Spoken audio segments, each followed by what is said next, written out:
మీరు రాజీనామా చేసిపోయినా భగవంతుడు క్షమించడు.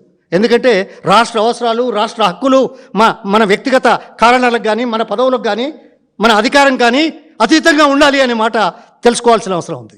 రాజకీయాలు అందుకే కానీ నీ పేరు ప్రతిష్టలకు, లేకుంటే ఏదో ఉద్యోగానికి, దీనికోసం, లేకుంటే డబ్బు సంపాదన కోసం కాదు. చర్చిస్తారా? మీకు తెలియదా? డిపార్ట్మెంట్ అదే కదా, అప్పుడైనా ఇప్పుడైనా ఎప్పుడైనా. అందుకోసం నేను చాలా బాధపడుతున్నాను. ఈ ప్రభుత్వాన్ని ఏమనాలో తెలియలేదు. అంటే అయితే బాగుండేది, అంటే అయితలేదు కాబట్టి మరోసారి ప్రజలకు తెలియజెప్పడానికి చేసే మా ప్రయత్నం తప్ప మరొకట్లేదు. ధన్యవాదాలు. చట్టం అంటే గౌరవం లేదు, చట్ట పరిధిలో కూడా పనిచేసే పని లేదు.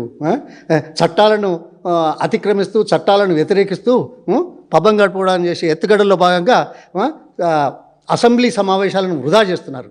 సమావేశాలు ఎందుకయ్యా? చట్టసభలు చట్టాలు చేయడానికి. చట్టాలు దేనికోసం? ప్రజల అవసరాల కోసం. ఓకే, అధికారంకి వచ్చారు, మీకు ఇచ్చారు, మీరు చేస్తారు. కొన్ని చేస్తారు, కొన్ని చేయరు. చెప్పిన వాటిలో కొన్ని చేయొచ్చు, చెప్పినవి కూడా కొన్ని చేయొచ్చు. కానీ ప్రజల పక్షాలను నిలిచిన ప్రతిపక్షం కూడా అదే మాట మాట్లాడుతుంది కదా. అరే ఇదే కదా, ఇది కూడా చేయమంటాం. నువ్వు సాధ్యమైతే చేస్తావు, కాదు. కానీ చట్టాలు చేసే దాంట్లో వాదనలు ప్రతివాదనలతోటి కాలం గడుపుతావా?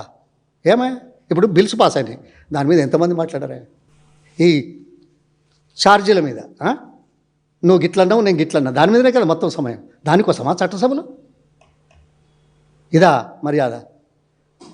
ధన్యవాదాలు. అసలుది పోతుంది.